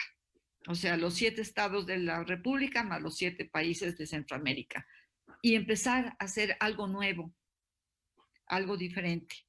Pero son ideas que estoy lanzando en este momento al espacio virtual, y solamente quiero agradecerte a ti, Enrique, que me hayas invitado. Sabes que para mí siempre es un gusto estar con ustedes, y al doctor Lev, muchas gracias por estar con nosotros. Gracias, muchas gracias, Angélica, con mucho cariño siempre desde tu comunidad y desde nuestra comunidad. ¿Alguien más que desee en vivo? Francesco, adelante. Desde Italia. Activo mi micrófono, entonces. Bueno, un saludo a todos, primero que nada. Me siento muy feliz de volverlos a ver, aunque fuera por la vía digital. Sí, bueno, agradecer, obviamente, gracias también. Ya vi a Eduardo que me abraza virtualmente, yo también te mando un fuerte abrazo, mi querido hermano. Enrique, a todos allí, a todos los amigos que están allí. Agradezco al doctor Lev por habernos compartido esta conferencia, su sabiduría, su experiencia de conocimiento en todos esos años de universidad. Y yo no quisiera hablar mucho, primero que nada, además porque no debo, y quisiera más bien como regresar un poco, ¿no?, a la historia de Ecodiálogo, puesto que estamos celebrando Ecodiálogo, esto no lo tenemos que olvidar, ¿no? Entonces, tenemos que hablar de Ecodiálogo precisamente a la luz de lo que nos ha venido comentando y compartiendo el doctor Lev, ¿no? ¿Cuál ha sido la experiencia de Ecodiálogo? O sea, ¿cómo se ha ido articulando, digamos, la experiencia de Ecodiálogo con base a las palabras y las sugerencias, ¿no? Al análisis también que nos ha propuesto el doctor Lev? Me parece que aquí tenemos un muy buen ejemplo, ¿no?, para aterrizar un poco lo que estamos tratando de comprender, los conceptos, ¿no?, filosóficos, los conceptos, digamos, que son parte de nuestra jerga académica, que muchas veces no son comprendidos, obviamente, por otros profesionales, por otras personas, porque no, cuando luego llegamos al campo, pues ahí encontramos personas distintas de nosotros, ¿no? Entonces, por eso hago, digamos, por eso quisiera hablar de la experiencia de Ecodiálogo. Ecodiálogo, con base también en lo que me contaron, ¿no?, mis queridos amigos de los primeros tiempos, porque no tuve la suerte de estar durante los primeros años de Ecodiálogo, empieza con un sueño casi mitológico, ¿no?, si así podríamos decir. O sea, un poquito regresar a el viejo mundo perdido, el mundo, digamos, de la lentitud, el mundo en donde la gente se volvía a ensuciar las manos con la tierra, el mundo en donde las jerarquías estaban borradas y los profesores y los estudiantes participaban juntos en sembrar, por ejemplo, una cama de cebollitas o de papas o de lo que fuera, ¿no? Y de ahí construir su conocimiento en el hacer, en el compartir, ¿no?, en este diálogo que no tiene necesidad de palabras, sino de acciones, de estar juntos, de decir incluso tonterías, ¿no?, de mal hablar, de echarnos una cerveza, de compartir la vida así como la vida sucede, ¿no?, sin tanto rollo, sin tantos discursos. Luego, Ecodiálogo obviamente tuvo un desarrollo, tuvo un crecimiento, si así podemos decir, ¿no? No sé si es un crecimiento positivo o negativo. Sin embargo, todos podemos, la experiencia nos ha hecho ver que Ecodiálogo ha cambiado mucho. Hoy Ecodiálogo, pese a que a veces soñamos, ¿no?, de regresar un poquito a aquellos primeros tiempos, pero podemos decir que no es el mismo Ecodiálogo. Es un ecodiálogo que ha crecido académicamente mucho. Es un ecodiálogo que se ha metido a cuestiones filosóficas, cuestiones médicas, de salud, cuestiones narrativas, literarias, antropológicas, sociológicas, biológicas, ¿no? Hoy es un centro de investigación articulado, es un centro de investigación de vanguardia, cuenta con una maestría, con un doctorado, con programas académicos, con académicos formados en la academia y que han demostrado su trayectoria científica muy claramente, ¿no? Es un centro de vanguardia y de calidad. Y esto no se parece, digamos, a este codiálogo que había nacido, ¿no? Y esto no es ni bueno ni malo probablemente, es simplemente cómo se han dado las cosas, cómo la transformación la misma, digamos, como el tiempo ha transformado el codiálogo más allá de la voluntad de cada quien de dirigir, ¿no?, este proyecto hacia cierto rumbo, hacia cierto objetivo, ¿no? Y entonces, de alguna manera, Ecodiálogo nos enseña, o por lo menos creo, de hablar también algunas veces, también trato de hablar en mi mente con mis amigos, Enrique, Eduardo, Lázaro, y me parece que Ecodiálogo, este trayecto, nos ha enseñado sobre todo un par de cosas fundamentales. Que la transformación no es una cuestión de voluntad, la transformación se da, punto y basta, y por eso que nosotros hemos un poquito abrazado esta filosofía de la gentle action, ¿no?, de la acción suave, porque finalmente esta pasión marxista de los primeros años en la que nos hemos formado, con los años nos ha hecho ver que probablemente no bastaba para poder explicar las dinámicas del cambio y las dinámicas de la transformación social del mundo, ¿no? Entonces hemos transitado por una visión un poquito diferente. Eso es, sí, hay que entrar al mundo, hay que entrarle al mundo, pero hay que entrarle de una manera suave, de una manera liviana, de una manera jocosa, de una manera con la risa más que con la rabia, ¿no?, de quien quiere transformar a toda costa el mundo, de quien quiere transformarlo a su manera, sobre todo. Entonces, el trayecto de Ecodiálogo nos ha enseñado esto a nivel existencial, ontológico, ¿no?, diría Enrique Leff, o tal vez, y también Eduardo, ¿no?, como han venido diciendo. Y nos ha enseñado también que seríamos muy soberbios, ¿no?, si pensáramos ser los agentes entonces nosotros del cambio. Entonces, creo que no, en este sentido, creo que Ecodiálogo sí representa un ejemplo, ¿no?, de cómo podemos interpretar estas palabras que nos ha venido compartiendo el doctor Enrique Leff. Y espero que podamos reflexionar a partir también un poquito de la historia de Ecodiálogo para ver cómo éramos y qué es lo que somos ahora después de un par de décadas de historia, ¿no? De este ejemplo, de este sueño de transformación que ha sido Ecodiálogo, que lo sigue siendo, pero de una manera muy diferente de cómo lo fue, ¿no? Y aquí me callo. Muchas gracias. Gracias, querido hermano. Les comparto que Francesco está en Turín, haciendo un proceso de restauración amoroso, buscando curtir el amor que es la esencia, porque todo lo demás, si no hay este amor, corriendo a buscar a la Dulcinea amada, estudiando su doctorado en Turín. Voy a leer tres mensajes que nos mandó Jessie Sun Moon. Es una estudiante de aquí de la maestría, que estuvo en la maestría. Dice: mi participación se resume a 2 puntos. Uno es el repensar constantemente las necesidades que creemos que tenemos. Es decir, en no caer en la imposición de, por ejemplo,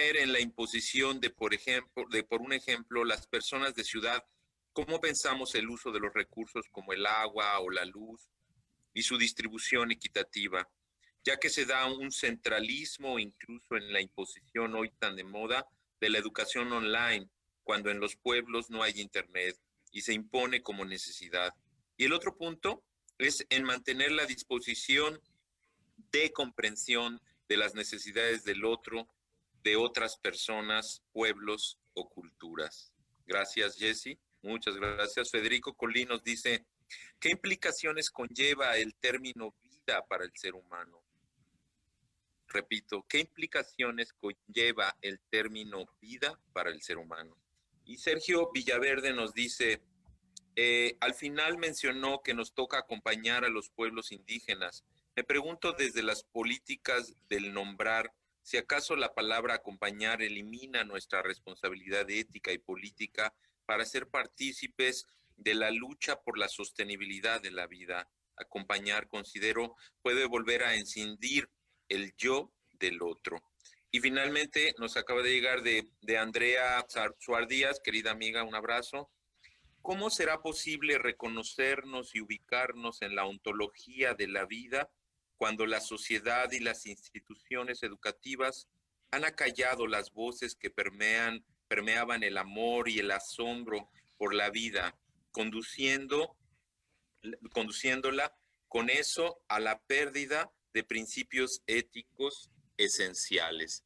Y bueno, antes de darle la palabra a Enrique nuevamente, le mando un abrazo, miles de besos a la nieta de Lázaro y Charo, que por ahí apareció, que se fueron igual construyendo esas redes con sus hijas allá en Playa del Carmen, se tomaron su sabático y están allá nutriendo lo más importante que es la vida de ese nuevo ser maravilloso. Son amigos entrañables con Lázaro, fundamos La Cosustenta y estamos ahí en locuras, ahí echando a andar, están también dándole espacio a que el silencio lejos de esta locura del triqui-triqui de la academia, están por allá nutriéndose. Así que un abrazo fuerte, Lázaro, Charo, allá a las hijas, a los nietos.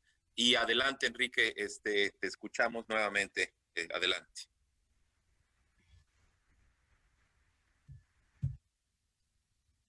No hay nadie más que quiera intervenir. De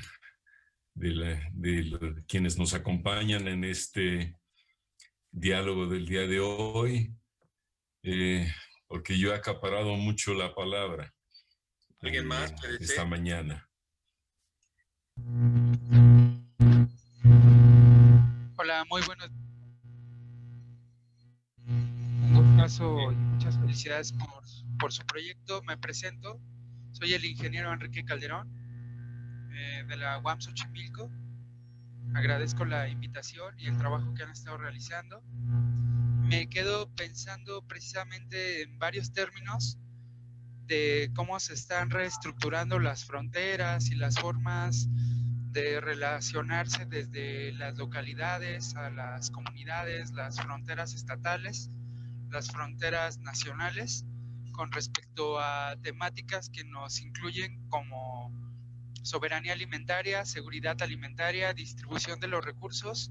Y me quedo mucho pensando en que durante los últimos 6 años he visualizado que en puestos estratégicos afortunadamente ha habido una recolonización, por así decirlo, de actores de la academia y de actores políticamente importantes en ciertos puestos, por ejemplo de inocuidad y sanidad vegetal, para renegociar los tratados de libre comercio, para integrar temas como biodiversidad y conservación de la misma, ¿no? Con respecto a cómo son las relaciones de equidad entre las naciones, entre las comunidades y entre los pueblos. Y me parece que en ese sentido es donde sí podemos entrar en el diálogo concreto de cómo la multidisciplina y la interdisciplinariedad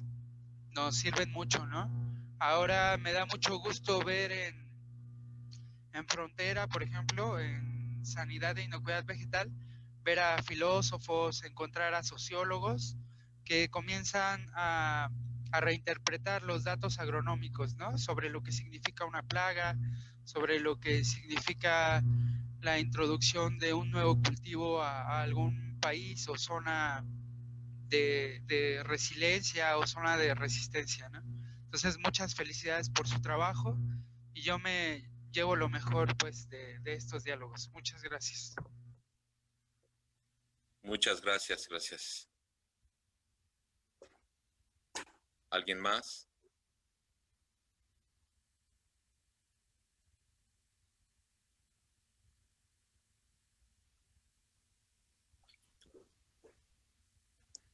Me gustaría comentar 2 o 3 cosas, Enrique, si me permites,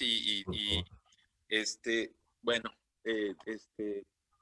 realmente un gozo tremendo, una provocación maravillosa, como decía Eduardo, escucharte, el cariño, el tono de voz, tus andanzas ambientales, recapitulándonos, don Juan Matus y varias otras personas hablan de la recapitulación como un proceso mitopoético transformador, y lo que creo que nos has compartido, Enrique, es la posibilidad de algo y con la eliminación de la filosofía de los programas que se ha cancelado, y es al menos poder entender cómo me he construido como este ser bizarro, mestizo, eurocéntrico, y no saber de dónde vienen mis hábitos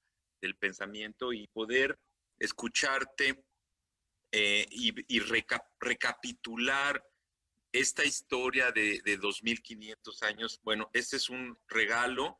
Eso no quiere decir que cada palabra y cada concepto que plantees sea ni la verdad, ni que sea la última palabra, ni que exactamente todo haga resonancia en cada una ni en cada uno, pero es un trabajo muy, muy extenso y profundo el que has hecho. Y el poder ver cómo se ha vaciado de presencia, sentido e intención el ser.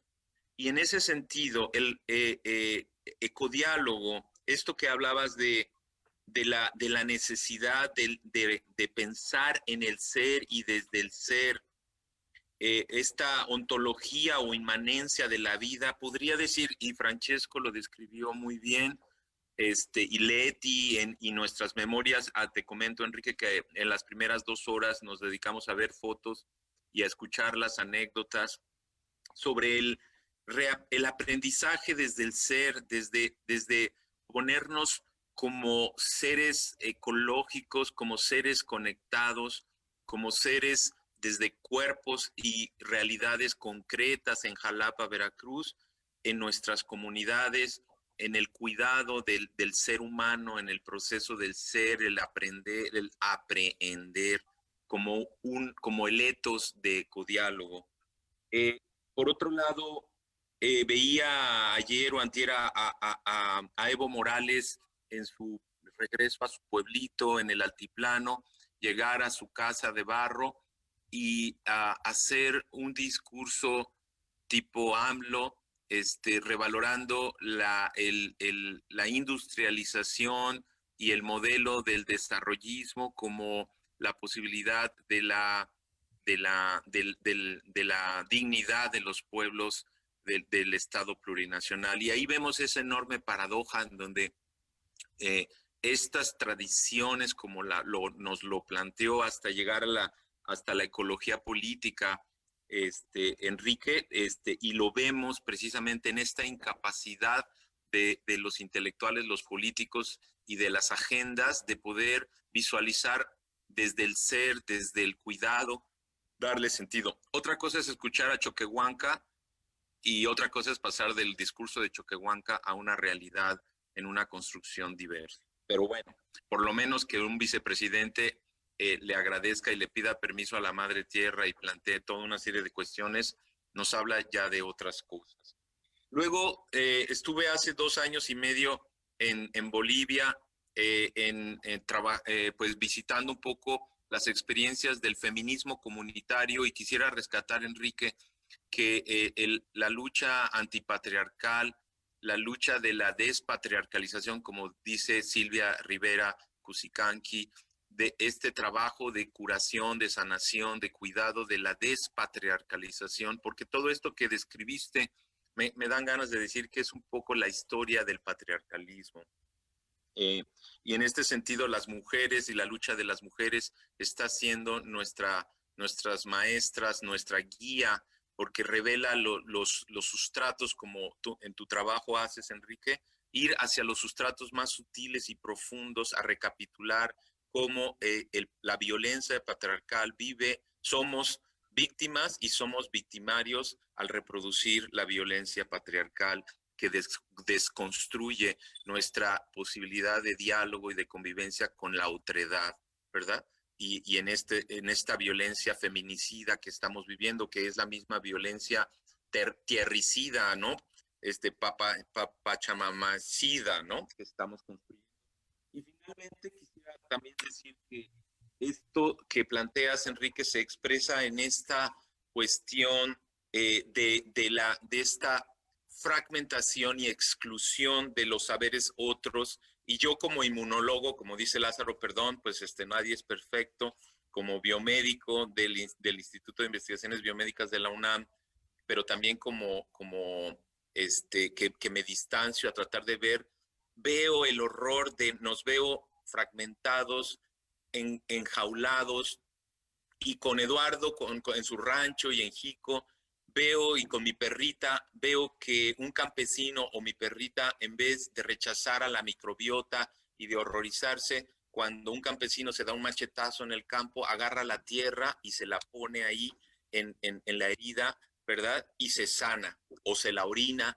Y como mi perrita se sanó después de 5 intervenciones quirúrgicas de un machetazo que le dieron, y que ella siempre se lamía, y cuando la dejamos finalmente en paz en un lugar, regresamos a las 24 horas y estaba completamente cerrada su herida, contraviniendo toda una lógica desde Pasteur que ha sido construida de esta inmunología como la guerra entre las especies.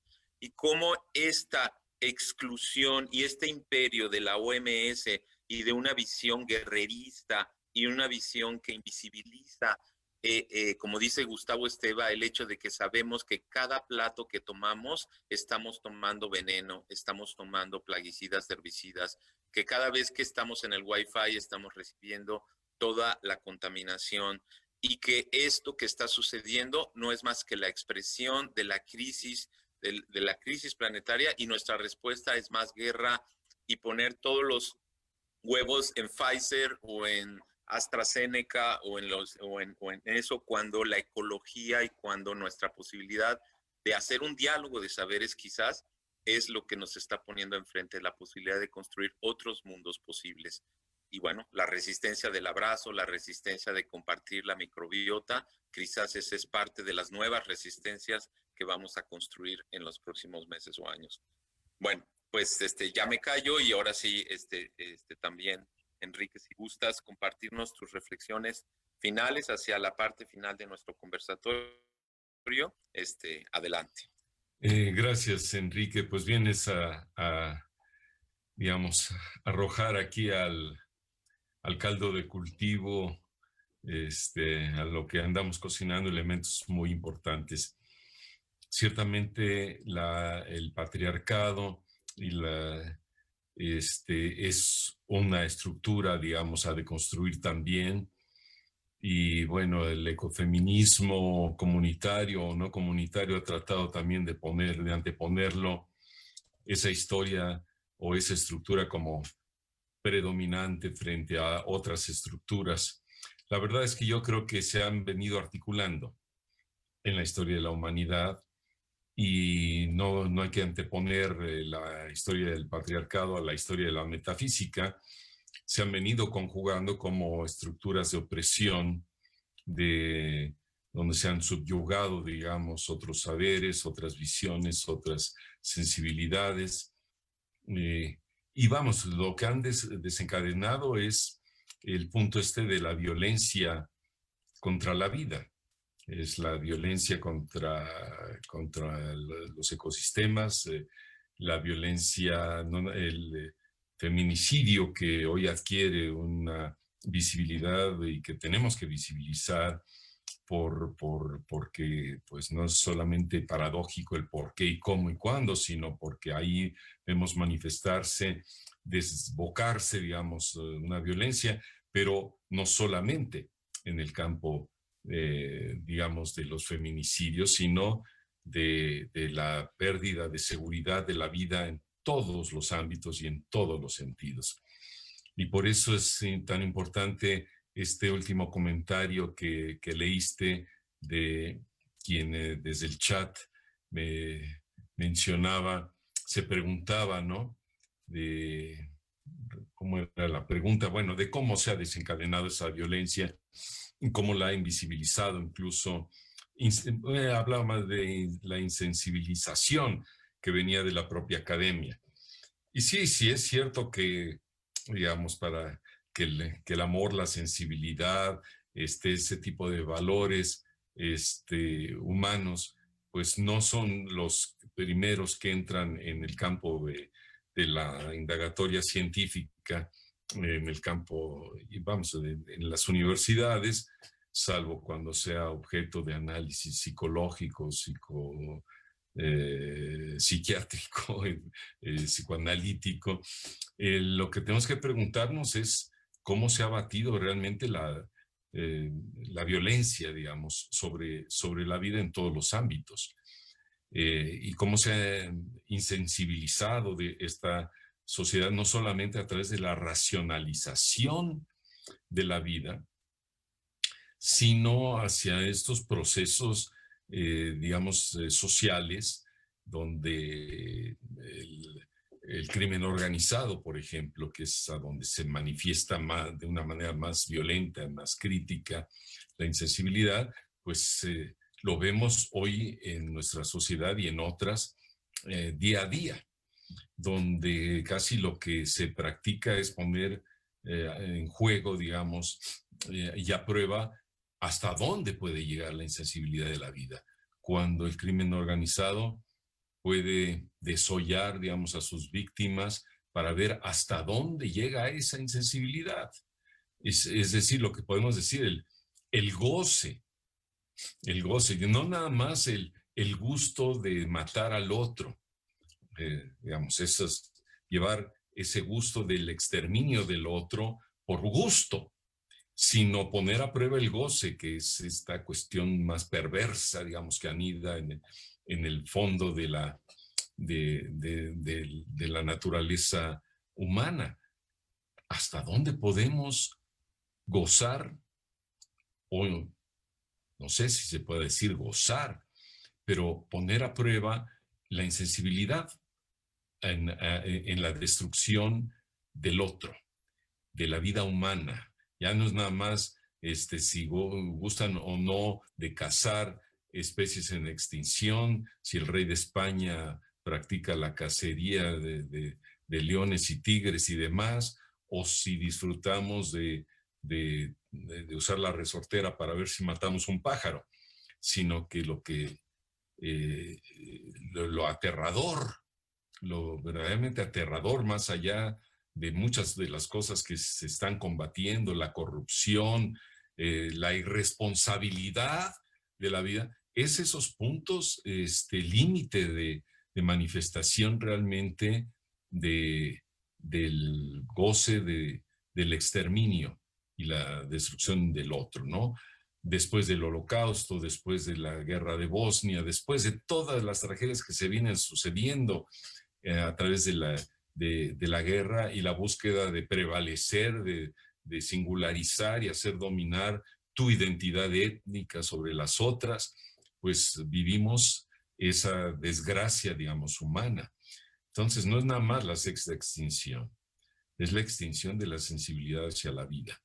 Y bueno, son todas estas cuestiones las que buscamos recuperar a través de resensibilizarnos, de conjuntar, digamos, la sensibilidad con el pensamiento crítico, porque no es solamente la pura sensibilidad, necesitamos reactivar el pensamiento crítico, necesitamos sí construir nuevas categorías que nos permitan articular esas nuevas disposiciones del cuerpo, del alma, de la razón humana para reconstruir el mundo. Y bueno, esos son los desafíos del diálogo de saberes puesto ahí como en primera línea para rearticular, digamos, las relaciones sociales. Ya no es la emancipación de la clase proletaria nada más, es de todos los seres humanos, rearticulándonos en una resensibilización de la vida, en una recomprensión de las condiciones de la vida. Y bueno, y ahí está puesta la apuesta por la vida. Y bueno, pues yo te vuelvo a agradecer, Enrique, y a todas y a todos los que conforman este maravilloso inusitado e inédito espacio del diálogo de saberes.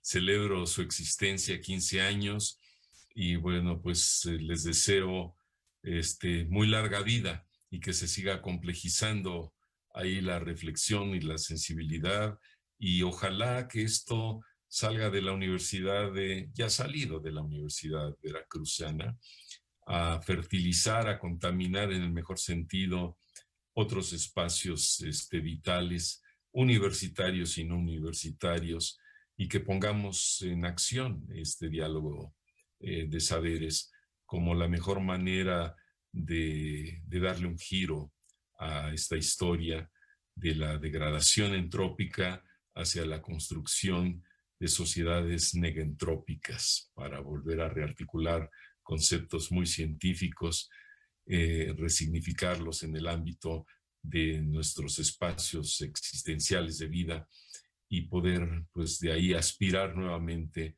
recuperar el principio esperanza, y que no sea una utopía como una quimera, sino la utopía como el campo de lo posible, que tiene que ser reactivado a través del pensamiento y de la acción social.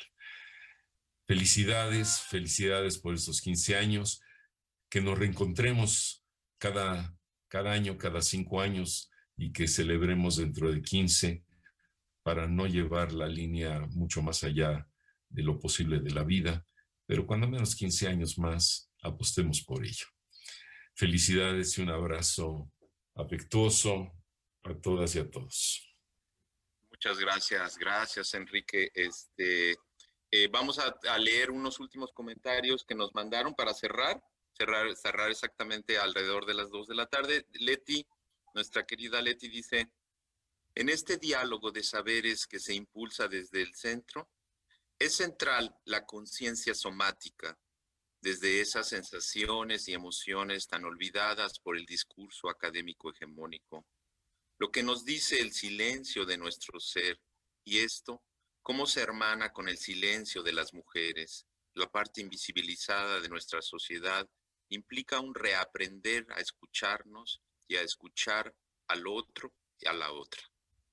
Gracias, Leti, como siempre.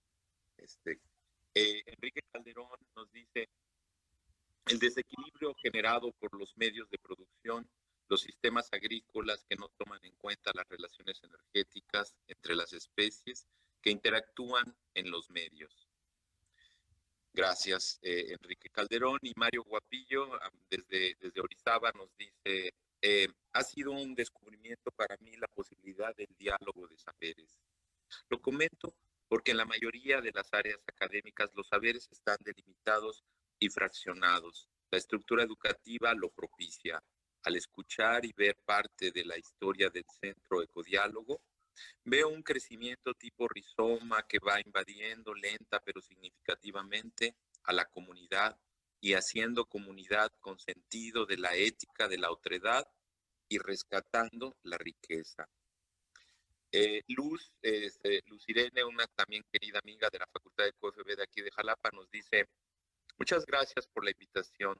Es necesario y urgente seguir construyendo un diálogo de saberes que permee en el cuidado, conocimiento, autodescubrimiento, del cuidado del corazón, tanto individual como colectivo y comunitario. Muy significativo. Felicidades por un aniversario más, por generar en su arduo trabajo más espacios, más compartencias, más salud. Abrazos a todas y todos. Bueno, pues qué más decir en este proceso de transformación, en este proceso de sanación desde el ser humano, es el camino de ecodiálogo. Y pues muchas gracias, Enrique, gracias por haber estado con nosotros.